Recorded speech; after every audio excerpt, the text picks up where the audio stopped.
Y vamos a empezar hoy, y espero que sea un tiempo de bendición, de crecimiento, de edificación en la palabra de Dios, en la palabra de nuestro Señor. Y ya esto va a ser una muestra de lo que implica ver una parashá de manera pormenorizada, porque hoy solo vamos a ver una palabra de toda la parashá, que es la primera palabra de la Torá, y por lo tanto la primera palabra no solo de la Biblia hebrea, sino de también la Biblia cristiana, de lo que se llama y se denomina, no me gusta esa denominación, pero así se conoce dentro del sistema religioso, Antiguo Testamento, Nuevo Testamento. Eso sería lo que es Biblia cristiana. Biblia hebrea es lo que dentro del cristianismo se conoce como Antiguo Testamento, ¿vale? Pero entonces la primera palabra es la primera palabra de todo, no hay otra. Y en un momento del estudio, de la exposición, incluso vamos a empezar viendo pues nada más que la primera letra. Ya la primera letra nos da un mensaje. Así que para arrancar, pues nada, el tema de hoy, o los temas, porque son dos, aunque están relacionados el uno con el otro, son dos preguntas que van a encontrar respuesta en, como decía, la primera palabra de toda la Biblia, la primera palabra de la Torá, la primera palabra del libro de Génesis, por supuesto en hebreo, porque como ya venimos sabiendo, seguramente la Biblia hebrea, como su nombre indica, fue escrita mayoritariamente en hebreo. Entonces nos vamos a ir a la primera palabra en hebreo, vamos a trabajar con ella, en algunos momentos haremos algún puzzle, ya lo vais a ver, que nadie se me pierda. Ya iré indicando los momentos, voy a intentar ir pausado. Y con esa palabra, que es la palabra que da también título al nombre del libro en hebreo, me estoy refiriendo a Bereshit. Bereshit es la primera palabra de toda la Biblia y es el título de Génesis en hebreo. En hebreo Génesis es Bereshit. Ese es el título y toma el título de la primera palabra como es costumbre en la Biblia hebrea. Con esa palabra vamos a contestar a dos preguntas que son trascendentales, son realmente importantes y esa palabra nos va a responder a esas preguntas y lo iremos viendo. Las dos preguntas que planteaba, que era en primer lugar de qué trata la Biblia. Si a día de hoy nos sentásemos con alguien a tomar un café, un mate, a conversar y tuviéramos que resumir la Biblia en muy poquitas palabras, ¿qué explicación daríamos? ¿De qué trata la Biblia? ¿Sabemos cada uno de los que estamos aquí cuál es el mensaje general de la Biblia? Entonces, con la primera palabra responderemos a esta pregunta, que tiene relación con la segunda, que es cuál es el propósito de la creación. ¿Para qué fue creado o en razón de qué Dios creó todo cuanto existe? ¿Por qué creó los cielos y la tierra? ¿Por qué creó este planeta y todo lo que en ellos hay? ¿Por qué creó las estrellas, el sol, la luna? ¿Por qué fuiste creado tú? ¿Por qué fui creado yo? ¿Cuál es nuestro propósito? ¿Cuál era la idea de Dios cuando decidió crear todo lo que se relata en el capítulo 1 y que a día de hoy conocemos como creación y los elementos que la componen? Así que esta primera palabra tiene mucha riqueza, no vamos a agotar, ya adelanto, a pesar de que veremos mucho, pero no vamos a agotar ni todo el significado de Bereshit, ni todas las posibilidades que tiene esta palabra. Sí vamos a tomar esta palabra para responder a estas dos cuestiones, eso sin duda. Y vamos a empezar por la primera, ¿de qué trata la Biblia? Si tuviéramos la oportunidad de estar juntos, sí, me hubiese gustado poder interactuar, ¿no? Y que pudierais darme las opiniones de qué trata, cuál es el mensaje central. Tal vez, y en alguna ocasión lo he podido hacer, la respuesta es, bueno, pues trata de Jesús, de Yeshua, del Mesías, Él es el centro. Y yo te diría, bueno, es una respuesta correcta, pero hay muchas partes de la Biblia donde Yeshua aún no aparece. Sabemos que está desde el principio, pero hay partes de la Biblia donde Yeshua no está en la escena. Entonces, ¿cuál es el mensaje central? Tal vez a algunos se le ocurría algún otro tema, pero vamos a ver qué nos contesta Bereshit, la primera palabra, a esta pregunta. Bien, voy a poner, a ver si logro compartir pantalla. Muy bien, aquí tenemos, esta es la primera palabra de la Biblia hebrea. Esta es Bereshit. En hebreo, para los que no sepan tal vez, se lee en orden inverso al que estamos acostumbrados en Occidente. Nosotros leemos de izquierda a derecha, el hebreo se lee de derecha a izquierda. Entonces, esta palabra empieza a leerse de aquí en esta dirección. Y esto es importante porque vamos a trabajar con esta consonante de aquí. Entonces aquí tenemos Bereshit, la primera palabra de la Biblia hebrea que da título al primer libro. Entonces esta palabra tiene estos puntitos que son las vocales y alguna otra indicación. Las vamos a eliminar, vamos a trabajar solo con las consonantes. Esto es necesario proyectarlo para que nadie se pierda, porque voy a ir explicando cosas simplemente centrados en esta palabra. Aquí tenemos, acabo de quitar los puntitos, simplemente tenemos las mismas consonantes. Esta es la primer consonante y luego Reshit. Vamos a trabajar con la primer consonante ahora mismo. Después trabajaremos con Reshit para la segunda pregunta. Esta consonante es una preposición. Es lo que se traduce en nuestras Biblias por en. Cuando nosotros empezamos a leer la Biblia dice en el principio. Realmente no hay artículo, el no está, se le supone, pero no está en hebreo el artículo. Y el en, esta preposición, es esta letra. Es una de las preposiciones que son preposiciones prefijadas que se le llaman, simplemente, porque están unidas a la palabra. Si os dais cuenta es una sola palabra. En castellano o en español usamos tres. En el principio, en hebreo es una. Esta consonante es la letra Bet. Ya algunos que sé que han estudiado hebreo, que han aprobado el examen y todo, mi enhorabuena, saben cuál es esta consonante. Esta consonante es la Bet, equivaldría a una B nuestra, y es la preposición.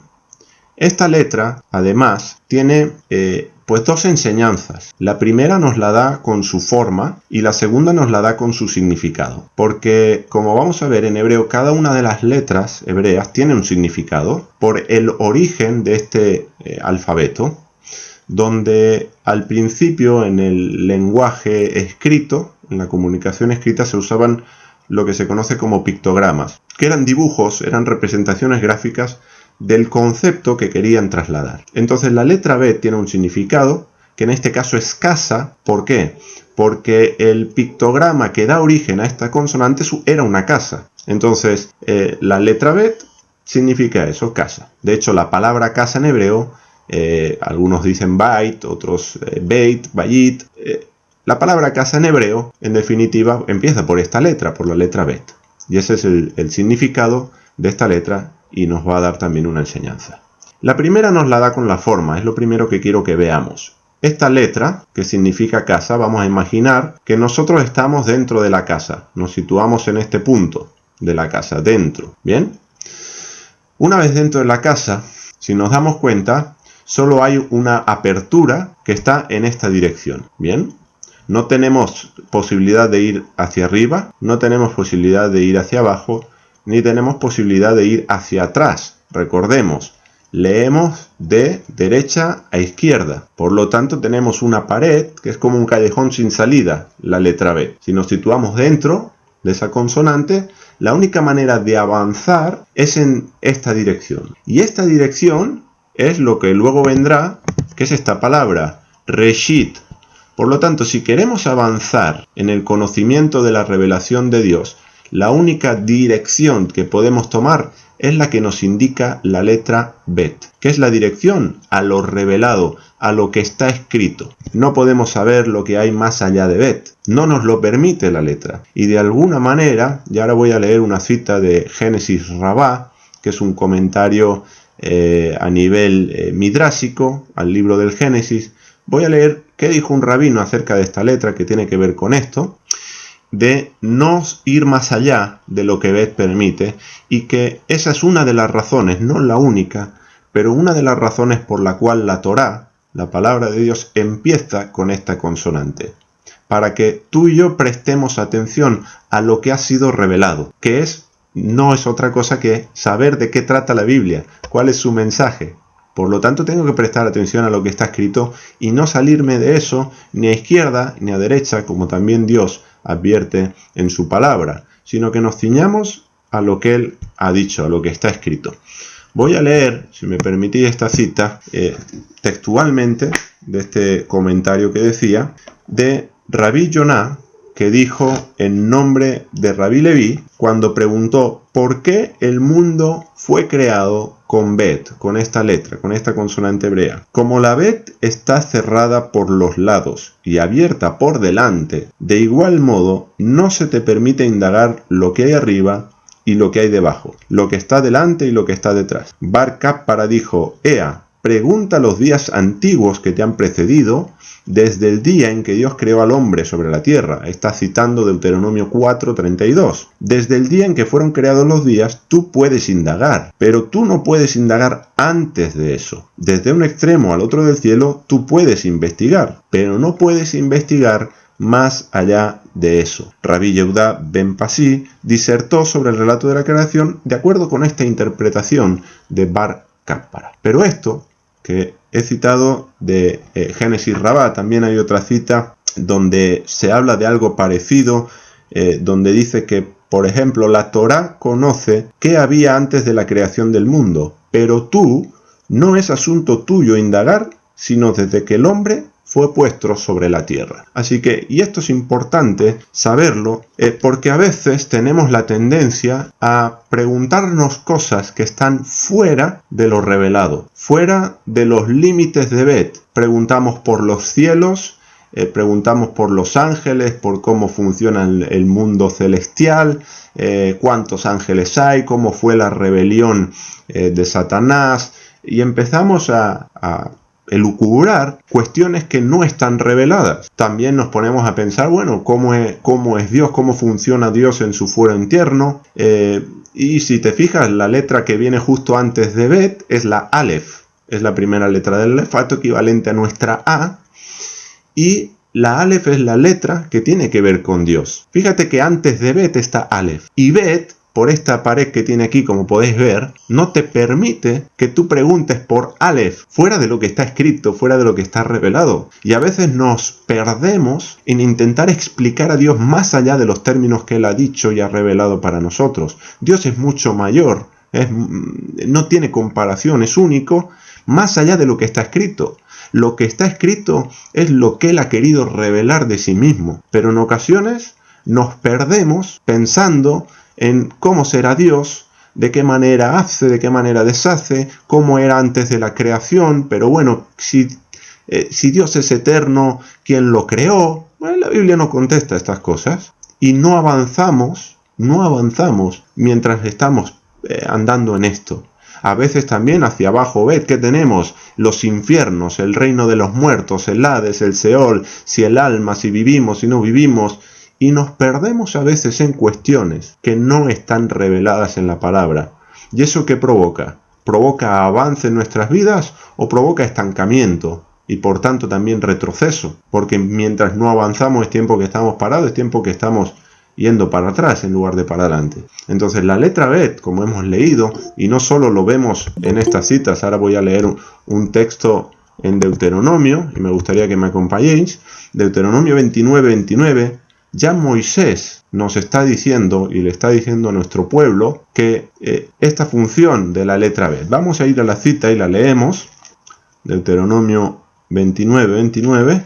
Fijaros, Moisés le dice a nuestro pueblo, y nos dice también a nosotros, por tanto, las cosas secretas pertenecen a Jehová nuestro Dios, mas las reveladas son para nosotros y para nuestros hijos, para siempre, para que cumplamos todas las palabras de esta ley, de esta Torá. Así que fíjate, Moisés está planteando dos categorías de cosas: las cosas secretas y las cosas reveladas. ¿Y para quién dice que son, o a quién, mejor dicho, a quién pertenecen las cosas secretas, según este texto? Las cosas secretas, que serían las cosas que están más allá de Bet, que no son reveladas, que no están escritas en la palabra, que no forman parte de la instrucción de Dios para nuestra vida.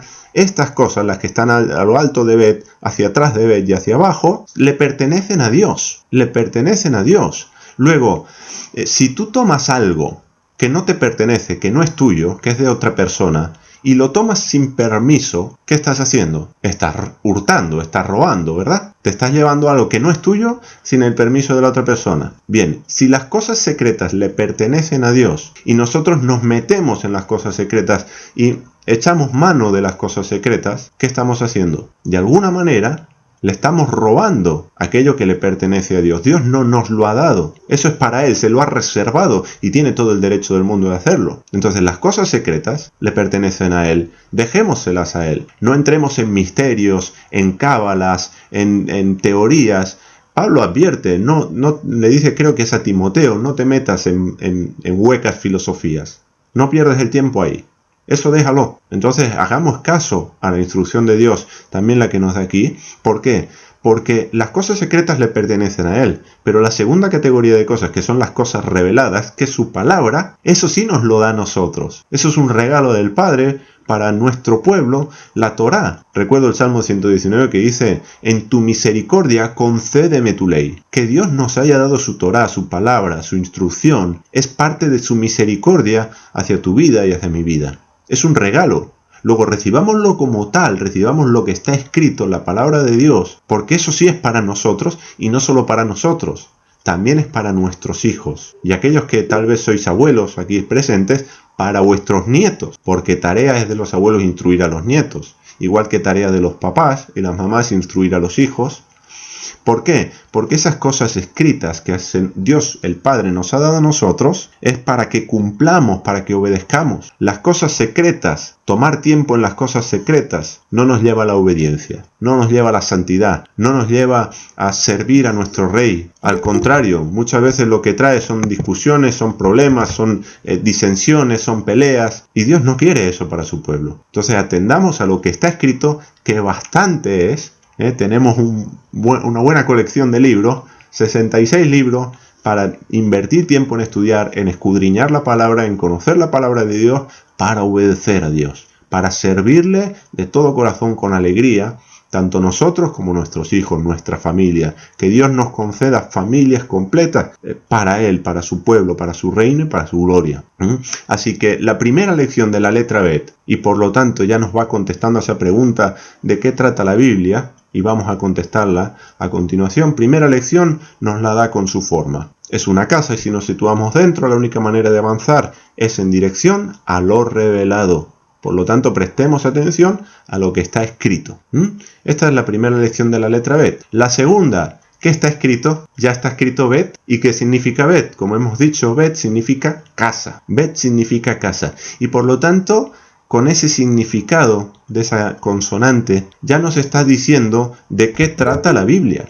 ¿Cuál es el significado, o mejor dicho, cuál es el mensaje central de la Biblia? ¿Qué es lo que Dios nos quiere comunicar? ¿De qué nos va a hablar Dios? Desde la primera letra hasta la última, Dios tiene un único interés. No hay muchos temas. Podemos sacar muchos temas que cuelgan de este tema principal, pero hay uno solo. No hay muchas cuestiones que abordar.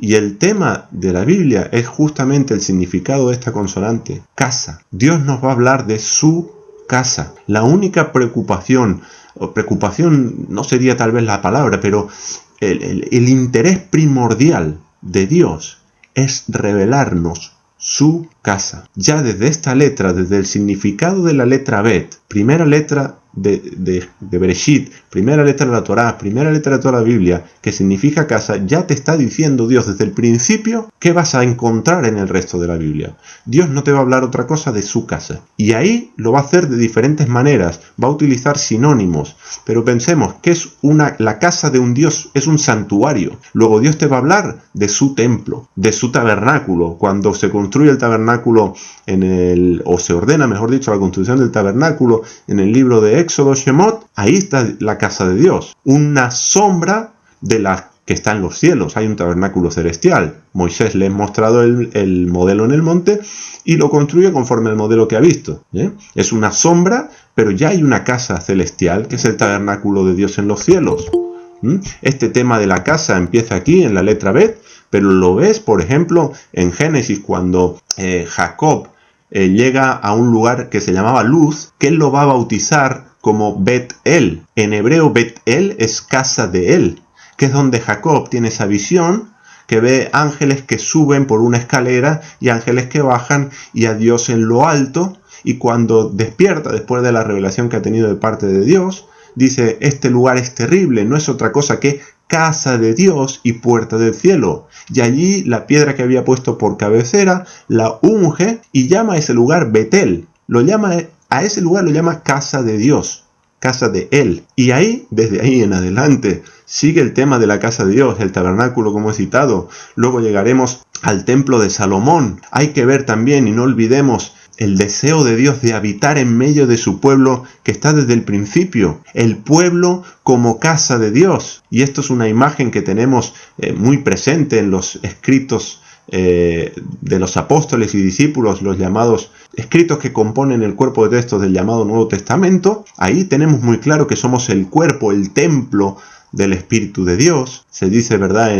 Creo que es en Corintios, se habla del cuerpo donde Dios habita. Entonces tenemos que entender que el pueblo de Dios también es casa de Dios. Yeshua, Jesús de Nazaret, nuestro Mesías, Él se presenta como templo. En Juan, estamos estudiando los viernes Juan.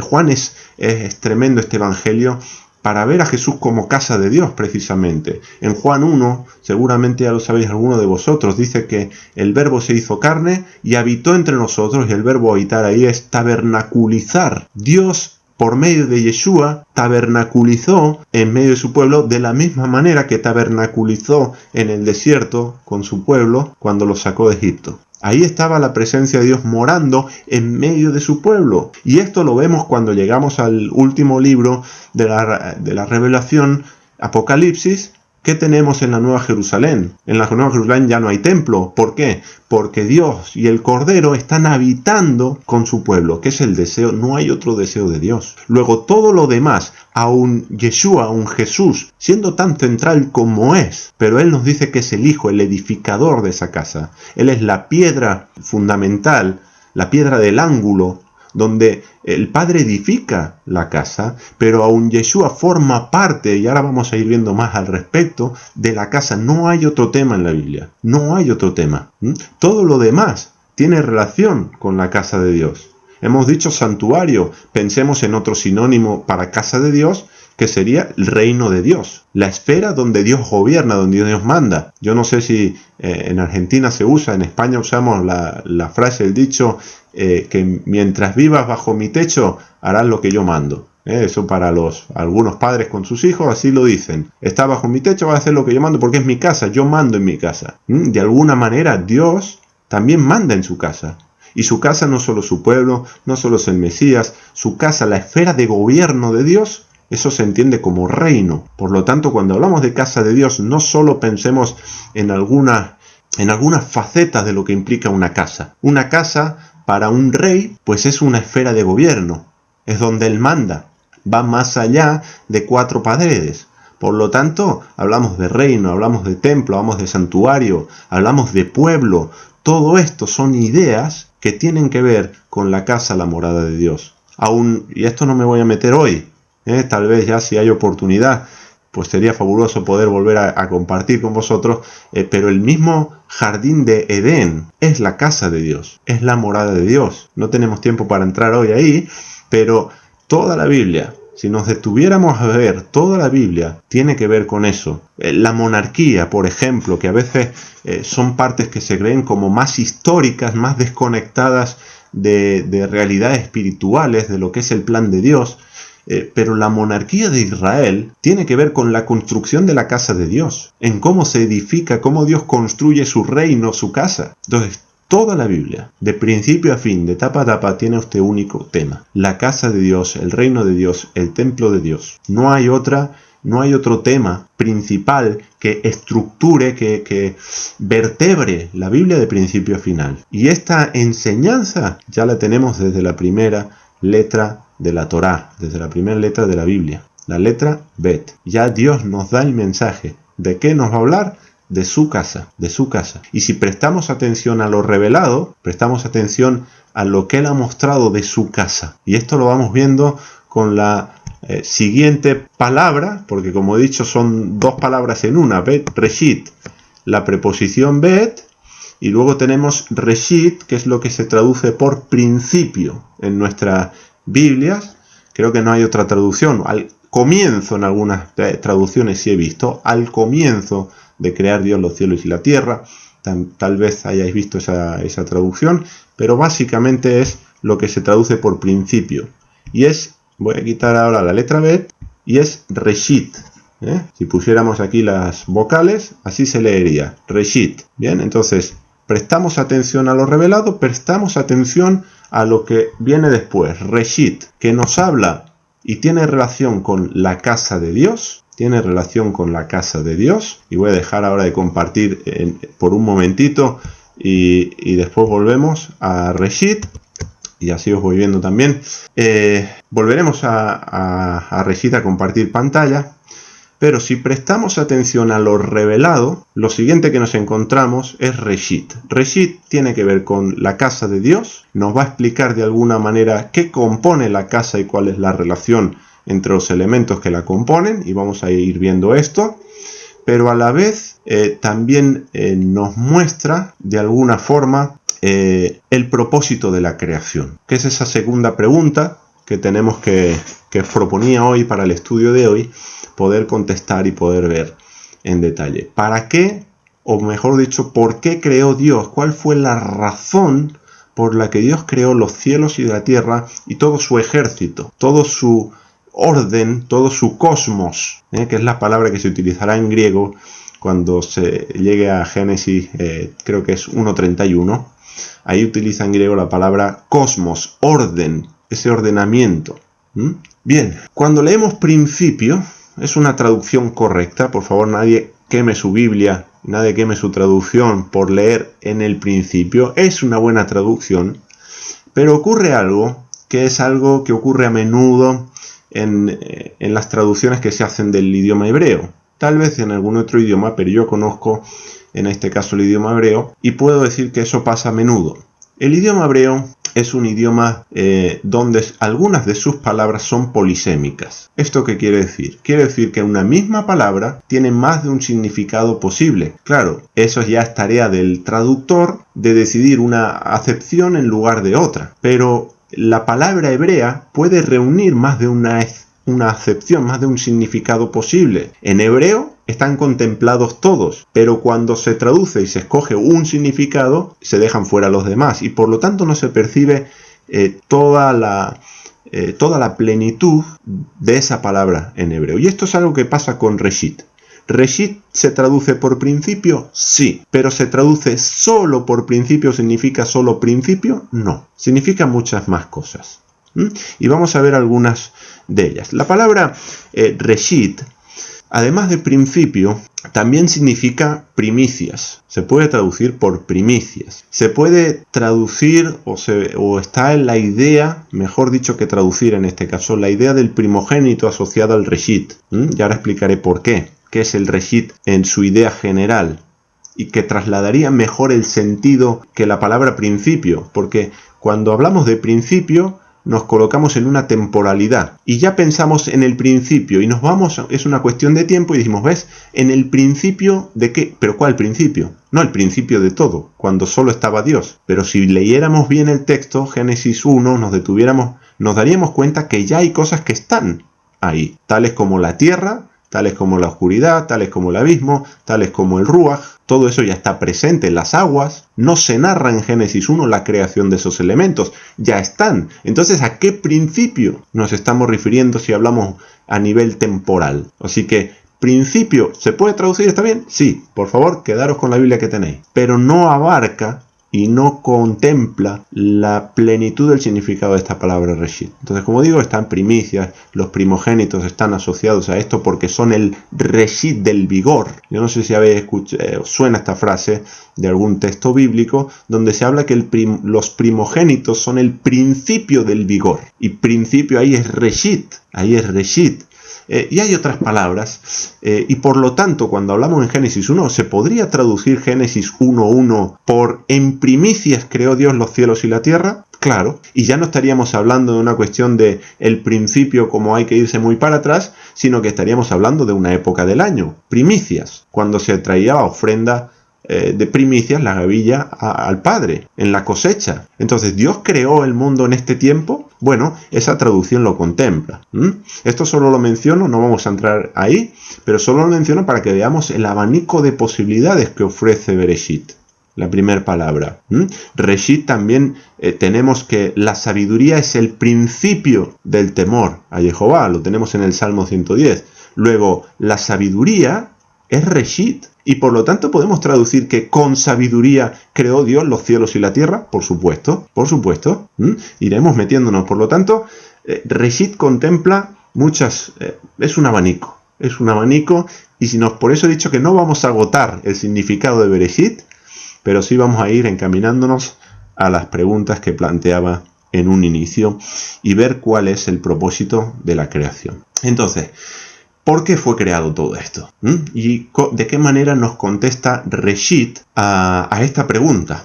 Y esto es lo revelado, esto es lo que está escrito, a esto es lo que tenemos que prestar atención. Bien, vamos a ir al Salmo 111, que es el Salmo que acabo de citar, 111 verso 10. Es un texto que también tenemos en el libro de Proverbios, Salmo 111, verso 10, y nos dice, el principio de la sabiduría es el temor de Dios. Y luego sigue buen entendimiento, tienen todos los que practican sus mandamientos. Así que si tú estás practicando los mandamientos, eres alguien inteligente. Tienes buen entendimiento, dice la palabra. El principio de la sabiduría. El principio no habla del comienzo de la sabiduría. ¿Veis? De nuevo, si traducimos la palabra reshit, que es la que se utiliza aquí en el texto hebreo, cuando dice principio es reshit. Si traducimos reshit por principio, lo que nos encontramos es que el comienzo de la sabiduría no comienza a ser sabio cuando empieza a temer a Dios. Y se puede entender así. Ahora, reshit no es principio en sentido temporal. Lo veremos cuando veamos algunos textos de Jeremías, donde la palabra Bereshit se vuelve a repetir en la Biblia hebrea. Solo aparece 5 veces, ya lo adelanto, no más. Y 4 de ellas, una en Génesis 1.1 es la primera vez, y las 4 restantes aparecen en Jeremías. Vamos a ver que ahí la palabra Bereshit no significa principio en sentido temporal, sino que significa lo mejor, la parte escogida. De ahí primicias, de ahí primogénito. Significa lo mejor, no simplemente los primeros frutos, que uno diría primicias, los primeros frutos. Sí, pero ¿qué pasa si los primeros frutos están marchitos? Aunque sean los primeros frutos, no son las primicias, no es lo mejor de lo mejor. Por lo tanto, el concepto de reshit tiene que ver con lo mejor, la parte escogida. Las primicias de la lana no es la primera lana solamente, sino es la mejor lana. Las primicias de la cosecha son los mejores frutos, no simplemente los primeros porque son los primeros, porque los primeros pueden andar ahí, pero los mejores, a veces, y esto pasa con los primogénitos en el sentido humano, el primer nacido, vemos que perdía el derecho de primogenitura. Pasa con Caín, pasa con Ismael, pasa con Esaú. Resulta que la primogenitura o el derecho de primogenitura no se la lleva el primer nacido, sino que de los hermanos se lo lleva el mejor. El mejor, ojo, no desde nuestro criterio, sino desde la elección soberana de Dios. Pero no el primer nacido, sino lo mejor. Entonces, la mejor parte de la sabiduría, es lo que nos está diciendo este texto, la parte escogida de la sabiduría es el temor de Dios. Porque sabiduría hay de muchos tipos, pero la mejor parte de la sabiduría es temer a Dios. Por eso dice que buen entendimiento tienen los que guardan los mandamientos. Son personas inteligentes. Así que aquí tenemos reshit. Ahora, la sabiduría, y obedecer a Dios, mejor dicho, por medio de la sabiduría es guardar la Torá. La sabiduría de Dios y la Torá están relacionadas. Por lo tanto, tenemos que, reshit también nos hablaría de esta obediencia a la Torá, que es temer a Dios, es servirle, es honrarle, es respetar su nombre, es guardar sus mandamientos, sus estatutos, sus preceptos. Y por lo tanto tenemos Bereshit, en el principio, esa preposición en la podemos traducir también por, no solo por en, sino por. Entonces, por el reshit creó Dios los cielos y la tierra. La creación fue creada por el reshit, y el reshit en este caso es la parte más escogida de la sabiduría, que es obedecer a Dios, es guardar la Torá. Dios creó los cielos y la tierra y todo cuanto existe en primer lugar por la Torá, por su palabra. por su instrucción, por sus mandamientos, sus decretos, sus estatutos, sus leyes, sus juicios, sus caminos. Él creó todo lo que creó por la Torá. También con la Torá, pero por la Torá. Y vamos a ver qué tiene que ver al final, cuando diga las tres cosas que son Reshit, según la Biblia, la relación que tiene eso con la casa de Dios. Y vamos a armar el puzzle. Entonces, primer elemento por el cual Dios creó todo cuanto existe y el propósito de la creación es su palabra, revelarse. De nuevo, lo que está escrito. ¿Bien? Vamos a la segunda cosa por la cual Dios creó todo cuanto existe. Jeremías 2.3. Vamos al libro del profeta Jeremías, capítulo 2, versículo 3. Gloria a Dios. Precioso este pasaje. Mira qué dice. Santo era Israel a Jehová. Primicias, Reshit, de sus nuevos frutos. Todos los que le devoraban eran culpables. Mal venía sobre ellos, dice Jehová. Así que santo era Israel a Jehová, Reshit, primicias, os dais cuenta que aquí se utiliza la palabra primicias en la traducción Reina Valera del 60, tal vez en otras también, pero aquí la palabra en hebreo es Reshit, por lo tanto dice lo mejor de sus nuevos frutos. ¿Y quién es lo mejor de sus nuevos frutos? El Reshit habla de Israel, el pueblo de Dios, el de siempre. Entonces Israel, según la Biblia, según el profeta Jeremías, o mejor dicho, según Dios hablando por medio del profeta, Israel también es Reshit. Así que si trasladamos la palabra Israel a Bereshit, ¿qué tenemos? Que por Reshit, por Israel, Dios creó los cielos y la tierra. Así que todo cuanto existe, los cielos, la tierra y todo lo que en ellos hay, ha sido creado en razón de Israel, en razón de su pueblo. Yo no sé cuánto habéis escuchado, si os sonará, en Génesis 1, cuando se trabaja con el capítulo, y se llega al sexto día de la creación, se llega al hombre, y se dice que el hombre es corona de la creación. ¿Habéis escuchado esto? Se dice que el hombre es lo mayor de la creación. Bueno, a la gente se olvida que después viene el Shabbat, séptimo día, es lo último de la creación, el Shabbat, no el hombre. Así que lo mejor es el Shabbat, el día que todavía tienen ahí los hermanos en Argentina, aquí terminamos ya, en Guatemala también. Pero en un sentido sí es cierto que el hombre, como figura y como símbolo del pueblo de Dios, que lo es, juntamente con el varón y la varona, es verdad que Dios crea todo lo que crea por su pueblo. No solo por su pueblo, sino también para su pueblo. Así que el propósito de la creación, incluso tu propósito y el mío, tú y yo hemos sido creados también en razón de su pueblo, de Israel. Y cuando hablo de Israel, quiero matizar hoy y siempre que no me refiero al Israel político, no me refiero al judío genéticamente judío, me refiero al Israel que siempre ha sido Israel y que no ha cambiado, que es el Israel que se ha mantenido fiel a Dios, a su pacto y a sus promesas, y ese Israel siempre ha existido. Tenemos el caso de Elías, cuando se piensa que está solo, que es el único que ha quedado y todos los demás están adorando a Baal, y Dios le dice, me he reservado a 7.000 que no han doblado rodilla ante Baal, que aún me sirven, que aún son fieles. Por lo tanto, ahí hay un remanente que es Israel fiel a Dios. El resto de Israel no. Pero resulta que Israel, aquel que cometía pecado e idolatría, según la Torá es cortado del pueblo. Son esas ramas desgajadas de las que Pablo hablará en Romanos también. Por lo tanto, cuando pensamos en Israel, al menos cuando yo expreso Israel, pueblo de Dios, por favor, que nadie se me vaya a Benjamín Netanyahu.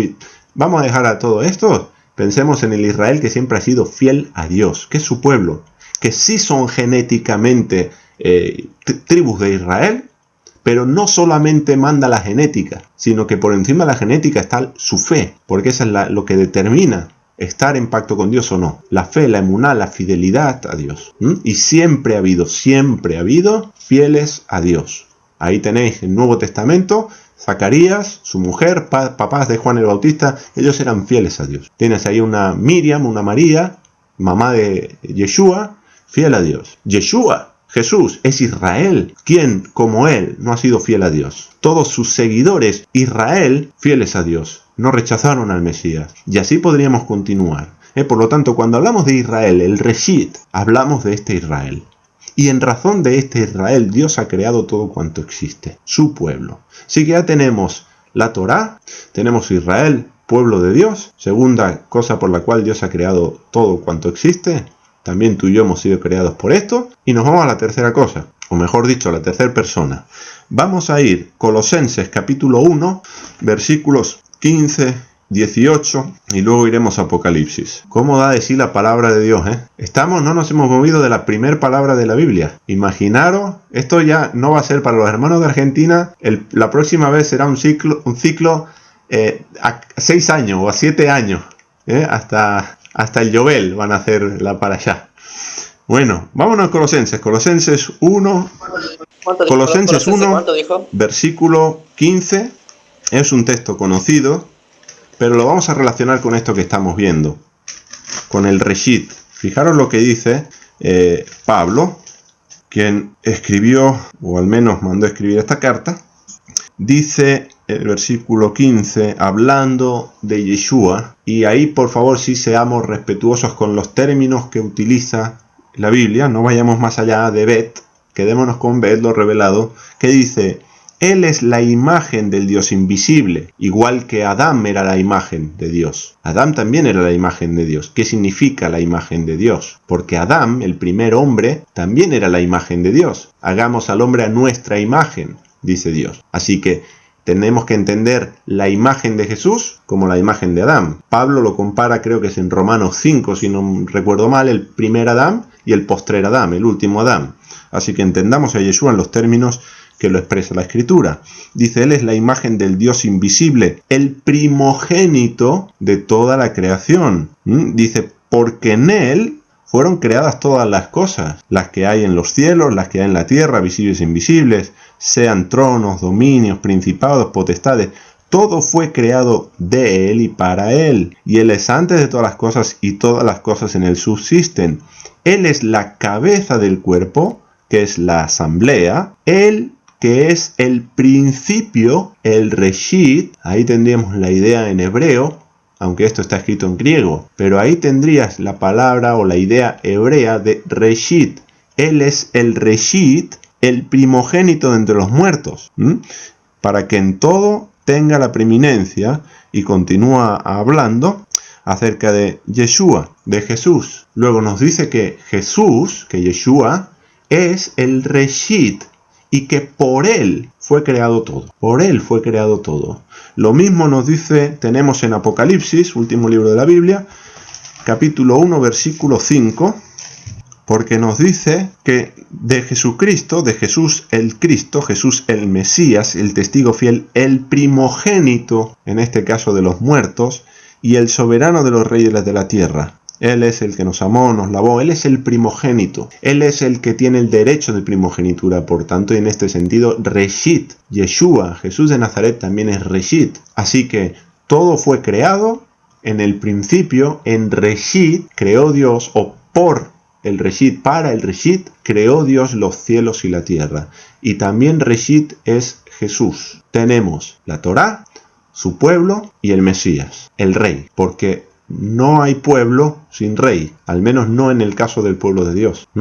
Así que estas tres cosas, o estas tres entidades, son el propósito de toda la creación. Y si tú miras estas tres entidades y qué tienen en común y cómo se interrelacionan entre ellas, te vas a dar cuenta de que, de nuevo, se nos está hablando de la casa de Dios. ¿Por qué? Porque, como hemos dicho, la casa de Dios también es un reino. ¿Y un reino que tiene? Un rey que gobierna un pueblo y que lo hace por medio de una constitución, que en este caso es la Torá. Porque la Torá marca cómo se tiene que relacionar el rey con el pueblo con el rey, el pueblo entre el pueblo, y todos para con Dios. Este es el reino de Dios, si te das cuenta. Esta es su casa, su esfera de gobierno, y este es su templo, su tabernáculo donde Él quiere habitar. Así termina la película en Apocalipsis. Antes de que salgan los créditos finales, Nueva Jerusalén, eso es lo que tienes. Tienes a Dios morando en medio de su pueblo, con el Cordero, el Rey, al pueblo, viviendo en la Nueva Jerusalén, ciudad de Dios, casa de Dios, y todo haciéndose conforme a su palabra, conforme Él ha diseñado que sea, de manera perfecta, cabal, completa. Así que de nuevo, la palabra Reshit nos sigue hablando del tema central en toda la Biblia, la casa de Dios, porque no hay otro tema, y todo ha sido creado, y tú y yo hemos sido creados. Tu propósito en esta vida no es otro que la casa de Dios y edificar la casa de Dios. La única manera es por medio del Mesías, no hay otra. y por medio de Jesús, de Yeshua, venir a ser parte del pueblo de Dios, venir a ser parte de su casa, venir a ser parte de ese reshit para edificar la casa. Hay un detalle, me acabo de acordar, no lo tenía en las notas, pero creo que vale la pena que lo comente, que es la palabra hijo en hebreo. La palabra hijo en hebreo es ben, sería una bet y una nun, ben, tal cual, y esta palabra tiene relación, o es de la misma familia, que el verbo baná, que el verbo baná significa edificar o construir. Por lo tanto, un hijo o ser hijo implica ser edificador, ser constructor. Luego, una persona es hijo o es hija de Dios, ¿por qué? Porque edifica la casa de Dios. Si no edifica, no es hijo o no es hija. Porque el hijo edifica, no tiene otra razón de ser. No tiene otra razón de ser. Si te fijas, Yeshua, el Hijo de Dios en mayúscula, él es el edificador. Cuando tiene esa conversación, un texto que me encanta, cuando Yeshua le pregunta a sus discípulos, ¿quién dice la gente que soy? Dice uno el profeta, otros Elías, cualquier cosa. ¿Vosotros qué decís? Pedro contesta, tú eres el Cristo, tú eres el ungido, el Mesías, el Hijo del Dios viviente. Pedro, esto no te lo he revelado carne ni sangre, esto te lo ha revelado mi Padre que está en los cielos, y sobre esta roca, fijaros los términos de construcción, la terminología, el lenguaje que tiene que ver con la construcción, dice, sobre esta roca edificaré, construiré, porque Él es el Hijo, Él es el Mesías, construiré mi iglesia, dice la traducción, y ahí lo que se está refiriendo es a la reunión de su pueblo. Él va a reunir al pueblo de Dios en torno a esa verdad, que Él es el Mesías. Lo va a edificar. Hay una imagen también muy bonita en Génesis 2, cuando se nos narra, estoy apasionado, estoy entusiasmado, espero que estos detalles de la palabra de Dios hagan amar más a Dios y a su palabra, que os entusiasme, que queráis buscar, que esto despierte hambre y sed en vosotros por escudriñar la palabra de Dios, porque hay una riqueza enorme. Por eso digo que bastante tenemos con lo revelado, como para andar en cuestiones que no han sido reveladas. Prestemos atención porque vale la pena. Mira, cuando se nos narra la creación de la varona, por decirlo de alguna forma, en Génesis 2, vamos a ir al pasaje, porque es precioso y tiene que ver con esto de edificar. Génesis 2, y ya me estoy yendo ya por las ramas, pero volveremos al tema, no nos hemos ido, lo único que no lo tenía en las notas simplemente, pero estamos en el mismo tema, la edificación. Mira, es tremendo. Mira, dice Génesis 2, que Dios hace caer sueño profundo sobre Adán. Todo esto tiene una riqueza tremenda. Y mientras éste dormía, dice que tomó una de sus costillas, terrible traducción, su costado, cerró la carne en su lugar y dice que del costado que Jehová Dios tomó del hombre, y yo no sé en tu Biblia aquí me pone, hizo una mujer. Le digo aquí sí me indigna un poco toda la traducción, porque el verbo no es hacer. En este caso, no sé por qué lo han traducido así.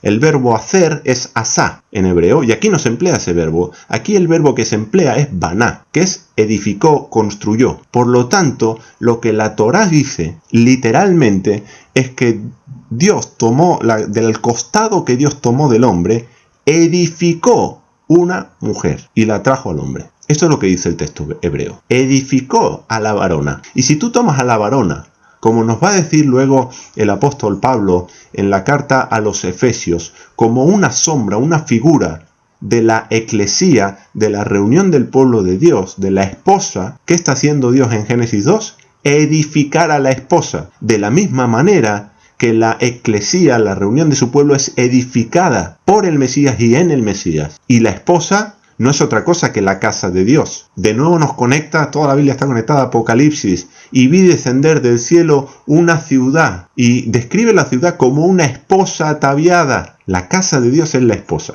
La ciudad de Dios tiene que ver con la esposa también. Entonces, si os dais cuenta, toda la Biblia nos habla de su casa. Este es el tema central. Y el motivo por el cual Dios ha creado todo cuanto existe es por el Reshit. Que el Reshit son tres entidades. Su palabra, la Torá, su pueblo y el Mesías, el rey de su pueblo. Los tres son Reshit y son su casa. Dios ha creado todo cuanto existe por su casa, por su reino. Se trata de Él, se trata de su gobierno. se trata de su plan, se trata de lo que va a llevar Él a cabo, no hay otra realidad. Y todo lo demás en la Biblia, todo lo demás en la Escritura, tiene que estar conectado a esto. Ese es el centro, ese es el centro.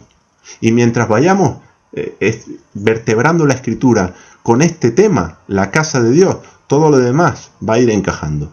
Todo lo demás nos va a ir cuadrando. Y si tú te preguntas por qué estás en este mundo, por qué Dios te creó, cuál es tu sentido, no es otro que ser parte de su casa para edificar su casa. Para eso estás aquí. Para eso Dios te dio vida. Para eso hizo que hace X años en el vientre de tu mamá se formara tu cuerpo. Por esa razón Dios te dio aliento. Por y para su casa. Por y para su reino. Por y para su templo. Ese es el motivo de tu existencia. Tú no existes para simplemente formar una familia, tener un empleo, llegar a jubilarte, escribir un libro. Tu motivo y tu razón de ser es Dios y su casa. Él desea que tú formes parte, si es que no lo eres ya, de su casa. Y que si formas parte de su casa como hijo, hagas lo que dice tu nombre. Edifiques, edifiques, edifiques. Y este es un mensaje, un lenguaje muy propio del cuerpo de textos llamado Nuevo Testamento. Edificaos los unos a los otros en amor.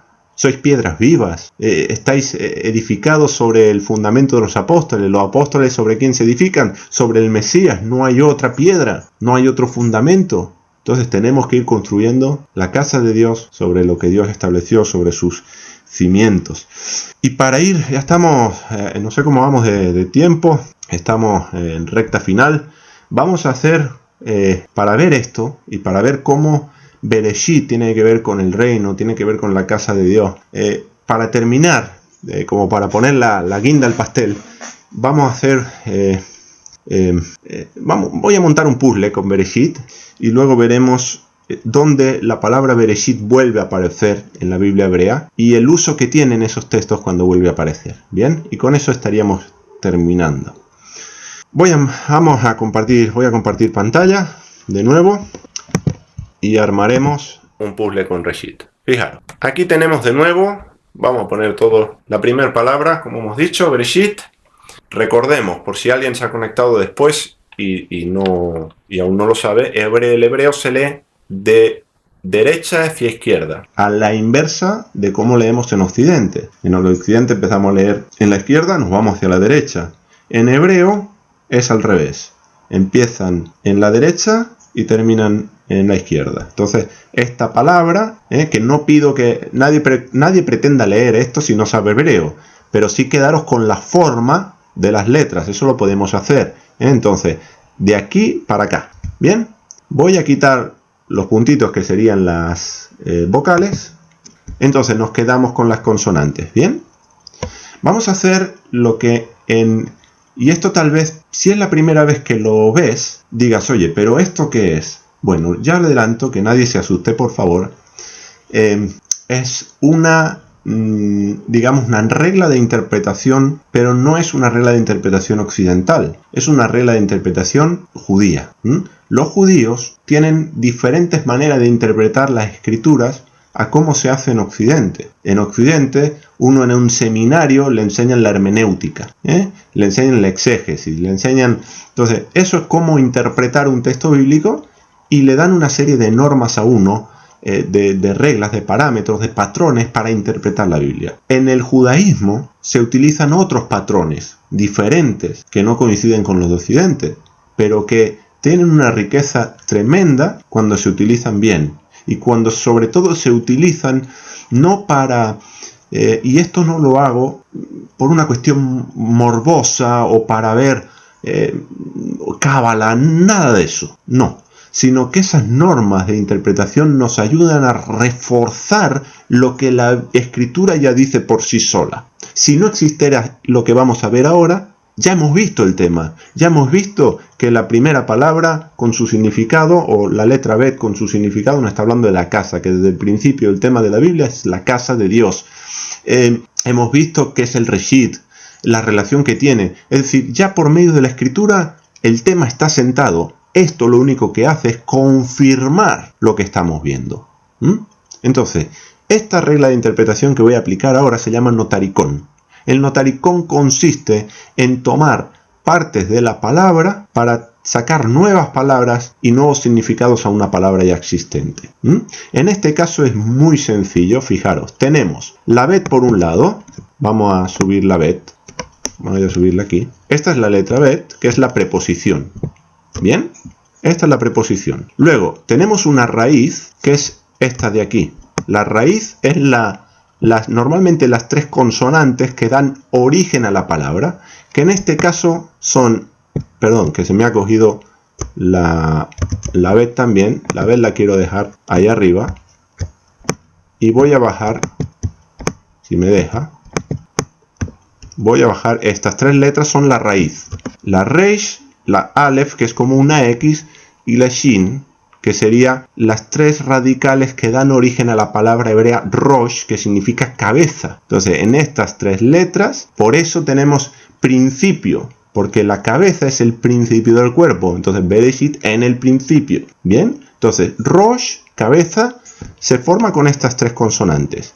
Y nos queda un sufijo que en hebreo es it, que son estas dos. ¿Bien? Entonces, apartamos, perdonad de nuevo que se me está subiendo todo junto, apartamos el prefijo, la consonante bet, el sufijo, que es it, y nos queda la raíz y estas tres letras, la bet, la yot y la taf. Si juntamos la bet con la yot y la taf, que es lo que estoy haciendo aquí, si juntamos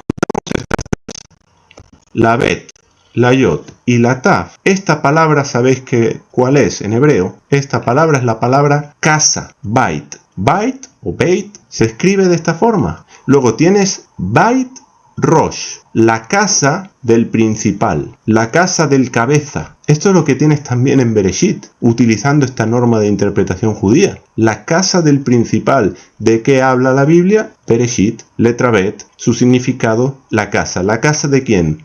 La casa de Dios. La casa de Dios que se compone de su Torá, de su pueblo y de su Mesías, de nuestro rey, Yeshua. Entonces también la palabra Bereshit, por medio de esta norma, nos muestra la misma realidad y confirma lo que estamos viendo. No solo esto, sino... Estamos bien, nadie se ha perdido, por favor. Entonces, por medio de esto, también vemos que Bereshit nos está explicando y nos está hablando de la casa de Dios. Para reconfirmar esto, terminando, nos vamos a ir a las 4 citas donde aparece la palabra Bereshit, y esa palabra de esa forma construida no aparece más en toda la Biblia. Solo es un total de 5 veces, como he dicho. Primera vez Génesis 1:1. Las otras 4 en el libro del profeta Jeremías. Y vamos a ver el uso que tiene en esos textos para confirmar, reconfirmar que esta palabra nos habla de un reino, el reino de Dios, de su casa. Vámonos al libro del profeta Jeremías. Jeremías 26:1. Jeremías 26:1. Mirad cómo empieza, diciendo: en el principio del reinado de Joacim, hijo de Josías, rey de Judá, vino esta palabra de Jehová. En el principio, Bereshit, Bereshit. Aquí se emplea Bereshit. Entonces, Bereshit en el principio, ¿de qué? Del reinado. Bereshit en este texto, ¿a qué está asociado? A la mejor parte del reinado de Joacim, hijo de Josías. Luego conecta Bereshit con el reinado, en este caso de Joacim. Bien, vamos a ver la siguiente ocasión donde aparece Bereshit. Capítulo 27 del mismo libro. No nos vamos a mover de Jeremías. Jeremías 26:1, Bereshit. Jeremías 27:1. Dice: en el principio del reinado de Joacim, hijo de Josías, rey de Judá. De nuevo, en el principio, Bereshit. Ahí en el texto hebreo, es algo que se puede comprobar en cualquier página donde esté la Biblia en hebreo. Bereshit del reinado de Joacim. De nuevo vuelve a estar conectado. En este caso se trata del mismo rey. En 2 ocasiones Bereshit en la mejor parte del reinado, en el Reshit del reinado. Por lo tanto, Bereshit vuelve a estar relacionada con el reinado. Ya tenemos 2. Siguiente, capítulo 28 de Jeremías, versículo 1. Se va a repetir la misma idea. Dice: aconteció en el mismo año, en el principio, Bereshit, del reinado de Sedequías, rey de Judá. Hemos cambiado de rey, pero de nuevo también se nos habla del principio del Bereshit, del reinado de Sedequías, rey de Judá. Y fijaros que aquí la palabra Bereshit nos deja el detalle que no es simplemente principio en el sentido temporal, sino principio en el sentido de lo mejor. ¿Por qué? Fijaros cómo sigue diciendo el mismo versículo. Dice, principio del reinado de Sedequías, rey de Judá, en el año cuarto, en el quinto mes. Por lo tanto, en el año cuarto del reinado de Sedequías, el año cuarto de su reinado no es el principio de su reinado. El principio de su reinado sería cuando empezó a reinar, en el año 1. Pero aquí principio no es principio en sentido temporal, sino principio en el sentido de la mejor etapa de su reinado. Y la mejor etapa de su reinado, en el caso de Sedequías, fue el cuarto año. ¿Se entiende? Entonces no estamos en el Reshit, en el principio, en lo primero de todo.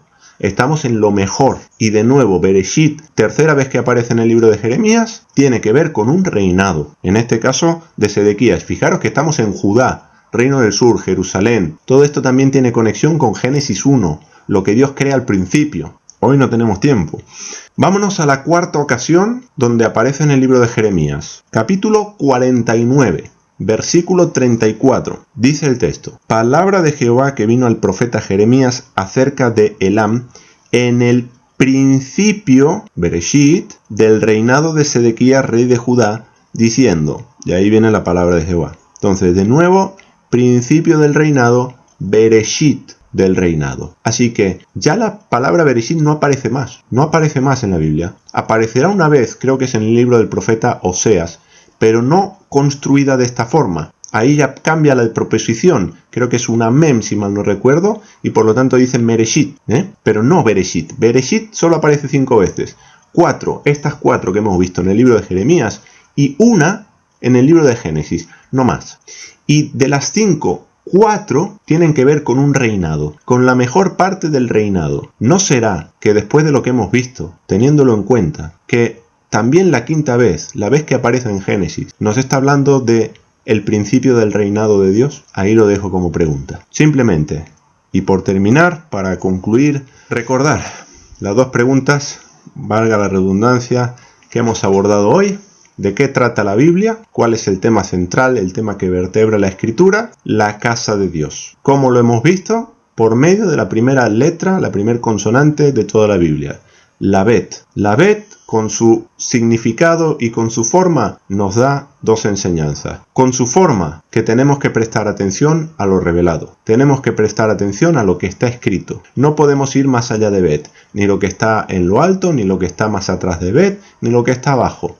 Dejemos las cosas secretas a quien le pertenecen, que es a Dios. Nosotros no tenemos derecho de meter mano en las cosas secretas, pero Dios le ha placido regalarnos su revelación, su palabra, su ley, a nosotros y a nuestros hijos, para que le sirvamos, para que le obedezcamos. Esta es la lección que nos da la letra Bet con su forma. Con su significado, hemos dicho que la letra Bet significa casa. De ahí también la palabra en hebreo, Beit, como hemos visto. Entonces, ¿de qué trata la Biblia? ¿Cuál es el tema central de la casa? ¿La casa de quién? La casa de Dios. La casa del principal. Este es el tema central que vertebra toda la Biblia de principio a fin. Segunda pregunta. ¿Cuál es el propósito de la creación? ¿Por qué Dios creó todo lo que creó? ¿En razón de qué? ¿Por qué tú y yo existimos, estamos en este mundo? Lo hemos visto, que Dios creó todo por el Reshit. ¿Y qué es el Reshit? 3 entidades. La Torá, como sabiduría de Dios, o como el Reshit de la sabiduría, la parte mejor, que es el temor a Dios, que se traduce en obediencia a sus mandamientos. Su pueblo, Reshit, es llamado en el libro del profeta Jeremías, y como hemos leído también en Colosenses, nos habla de la tercera entidad, el Mesías, el Reshit de la creación. Y por él y para él fueron creadas todas las cosas, como dirá, por su pueblo y por la Torá. Este es el propósito de todo cuanto existe. Este es el propósito de la relación, que no es otro que hablarnos de 3 entidades que componen y forman su casa. Así que hasta aquí el tema con la primera palabra de toda la Biblia, que es Bereshit, y nos da mucha enseñanza, tiene mucha riqueza, y por ahí se puede entender por qué la labor que llevo a cabo la denominé precisamente así, Bereshit. Bienvenido al origen. Que Dios os bendiga realmente a cada uno. Muchas gracias por estar y por la atención. Y Y hasta aquí el estudio de hoy. Si te ha gustado, recuerda darle un like al vídeo, comparte con otras personas a las que les pueda gustar este contenido y por favor, suscríbete, activa la campanita de notificaciones y ayuda a que este canal crezca. Muchas gracias.